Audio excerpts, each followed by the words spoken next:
बिहार बहुत लंबे वक्त तक जातीय संघर्ष का चश्मदीद रहा और आनंद मोहन सिंह उस जातीय संघर्ष का एक बदनाम चेहरा रहा। जातीय संघर्ष की गिरोहबंदी से ही वो उपजा था। यूं तो वो राजनीति करने आया था, लेकिन वो देखते ही देखते क्राइम की दुनिया का एक बदनाम चेहरा बन गया। आखिर इतना बड़ा वो डॉन कैसे बना और बिहार में उसके कैसे किस्से प्रचलित हैं, मशहूर हैं, आपको दिखाते हैं।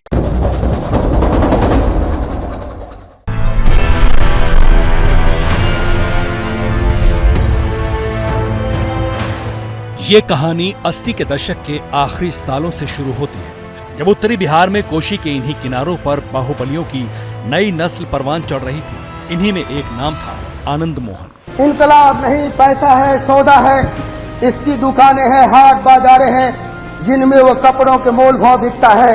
चांदी और सोने की इसकी तराजू में आदमी से लेकर ईश्वर तक खुलता है। और यहाँ दिल दिल के बीच दीवारें हैं, इसको गिराना आसान नहीं। हज हज के जितने भी ठगे ठेकेदार हैं, सब के सब इन्हीं के सहारे पे ठहरे। आनंद मोहन वो नाम जिसने बिहार के सियासी फलक तक पहुंचने का अपना रास्ता बनाया।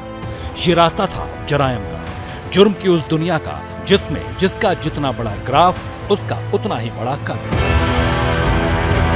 उसी कदकाठी जैसा ताकतवर रहा है आनंद मोहन। बात साल 1991 की है, जब एक घटना ने बिहार की जातीय राजनीति में रंजिश को नया मोड़ दे दिया। 7 नवंबर 1991, मधेपुरा, बिहार।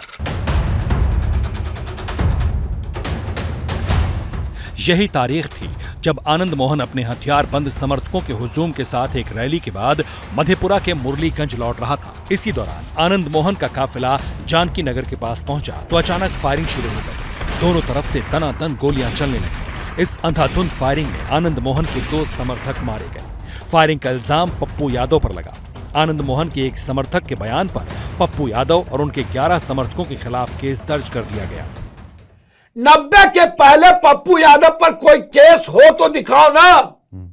एमएलए बनने के बाद केस हुआ, जब लालू यादव जी से मेरा झगड़ा बढ़ा। 90 के पहले एक केस का जिक्र कर दिखा दो। 90 के दौर के बिहार के लिए ये बेहद अजीब था। तब गुंडई, छिनैती, गैंग वॉर, किडनैपिंग और जातीय नरसंहारों की घटनाएं सुर्खियां बनती थी। मंडल आयोग की सिफारिशें लागू होने के बाद बिहार के समाज में भयंकर जातीय उथल पुथल मची थी। इसी दौरान कई नेता अगड़ों और पिछड़ों के मसीहा बनकर उभरे थे। उनमें आनंद मोहन और पप्पू यादव सबसे अहम नाम थे। आनंद मोहन कमीशन के खिलाफ थे, तो वहीं पप्पू यादव पिछड़ी जातियों को आरक्षण देने के पक्ष में थे। यहीं से दोनों में अदावत का दौर शुरू हो चुका था। बिरादरी की लड़ाई में दोनों की दुश्मनी और बढ़ती चली गई। 1991 में मधेपुरा में उपचुनाव हुआ। इस चुनाव में जनता दल के बड़े नेता शरद यादव मैदान में थे। पप्पू यादव लालू यादव के करीबी हो चुके थे, जबकि आनंद मोहन और लालू के बीच दूरियां बढ़ चुकी थी। मधेपुरा के उपचुनाव में पप्पू यादव ने शरद यादव का समर्थन किया। आनंद मोहन ने शरद यादव का विरोध किया। यहीं से आनंद मोहन बनाम पप्पू यादव की अदावत का ऑफिशियल अनाउंसमेंट हो गया था, जिसके बाद कोशी के इलाके में वर्चस्व की जंग परवान चढ़ती रही। दोनों ही अपनी अपनी जाति के रॉबिन हुड बने हुए थे। कहा जाता है कि दोनों के काफिलों में होड़ रहती थी। होड़ इस बात की कि किसके काफिले में ज्यादा गाड़ियां हैं। और मुझे पता है मैं बीमारी से नहीं मरूंगा। मैं इस चेंज करने में ही कोई ना कोई मारेगा मुझे। मुर्गा दुनिया को जगाती है, सबसे ज्यादा कटता मुर्गा ही है। सर, जो जगाता और बदलता है, मरता तो वही है, मरेगा ही ना सर। और मरेंगे तो बम गोली से ही मरेंगे, मुझे पता है। आनंद मोहन और पप्पू यादव में बहुत समानताएं हैं। दोनों पहली बार 1990 में विधायक बने। दोनों की राजनीति का आधार बाहुबल है। एक राजपूत समाज के नेता, दूसरा यादव समाज का। बिहार ने दोनों की अदावत का 3 दशक लंबा दौर देखा है।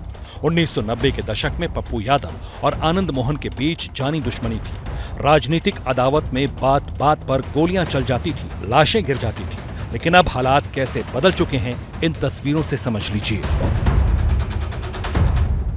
इसी साल फरवरी में आनंद मोहन की बेटी की शादी हुई थी, जिसमें बिहार की कई राजनीतिक शख्सियतें शामिल हुई। लेकिन जिस चेहरे ने सबको चौंकाया वो पप्पू यादव का था। जो आनंद मोहन और पप्पू यादव कभी जानी दुश्मन हुआ करते थे, वो गले मिल रहे थे। पप्पू यादव और आनंद मोहन दोनों ने एक दूसरे से खूब बातचीत और पुरानी रंजिशों को अलविदा किया। इधर भी है साली लोग, सुप्रीमो पप्पू यादव हाजीपुर में एक श्राद्ध कार्यक्रम में शामिल होने के लिए पहुंचे थे। यहीं उन्होंने बयान दिया। पप्पू यादव ने आनंद मोहन की होने वाली रिहाई पर सरकार के फैसले का समर्थन किया। पप्पू यादव ने कहा कि आईएएस अधिकारी की हत्या मॉब लिंचिंग में हुई थी, लेकिन परिस्थिति ऐसी बनी कि आनंद मोहन को जेल जाना पड़ा और सजा काटनी पड़ी। जब कोई घटना घटित होती है तो आजकल पॉलिटिकल हो जाता है। अब आनंद मोहन जी का सवाल नहीं है, और भी लोग और भी चीजें हुई। अब इसके लिए देश भर में कुछ आईएएस आईपीएस भी अपने तरीके से बात करने लगे। क्या इसके पहले आईएएस आईपीएस की मौत नहीं हुई है? क्या इस हिंदुस्तान में और भी डीएम और भी लोगों की हत्या नहीं हुई है? बक्सर में आत्महत्या कर लिया डीएम, क्या हुआ? आज तक उस पर कोई बवाल हुआ?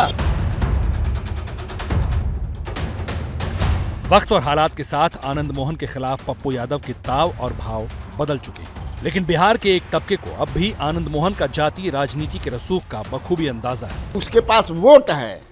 आज के तिथि में भी राजपूतों का वो नेता है।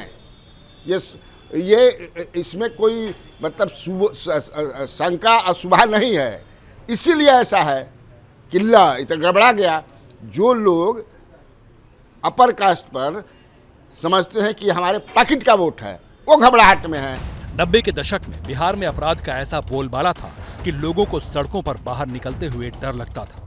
लूटपाट, मारपीट, झगड़ा, अपहरण, रंगदारी, हत्या जैसी घटनाएं आम थी और बिहार की इसी आपराधिक पृष्ठभूमि में दहशत के कई नाम तेजी से उभरे थे। सिवान में साहब कहे जाने वाले शहाबुद्दीन हो, मोकामा के अनंत सिंह या सुनील पांडे, रमा सिंह या फिर मुन्ना शुक्ला या फिर आनंद मोहन ही क्यों न हो, जिनकी दबंगई के किस्से बिहार आज तक नहीं भूला है।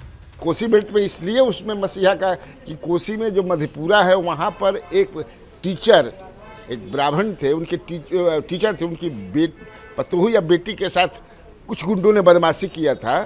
उसके फेवर में आनंद मोहन आ गए और जो लोगों ने किया था उनको इन्होंने सजा दी थी। उसका सर काट करके उन्होंने जो है तलवार की नोक पर घुमाया था। बिहार की जातीय राजनीति की तारीख ऐसे अनगिनत किस्सों से भरी पड़ी। एक दौर में खौफ के पर्याय आनंद मोहन सिंह की जेल से रिहाई हो रही है, तो जानी दुश्मन रहे पप्पू यादव ने भी बेटी की शादी में शामिल होकर गले मिलकर सारे गिले शिकवे खत्म कर दिए।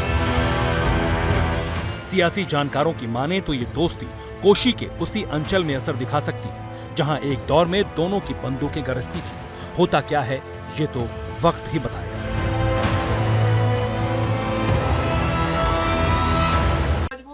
क्या मजबूरी है मेरी, बताइए।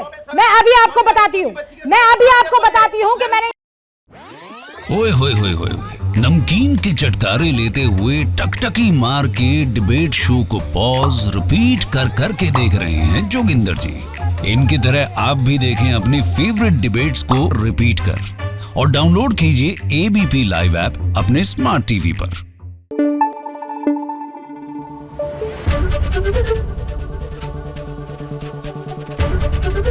एबीपी न्यूज आपको रखे आगे।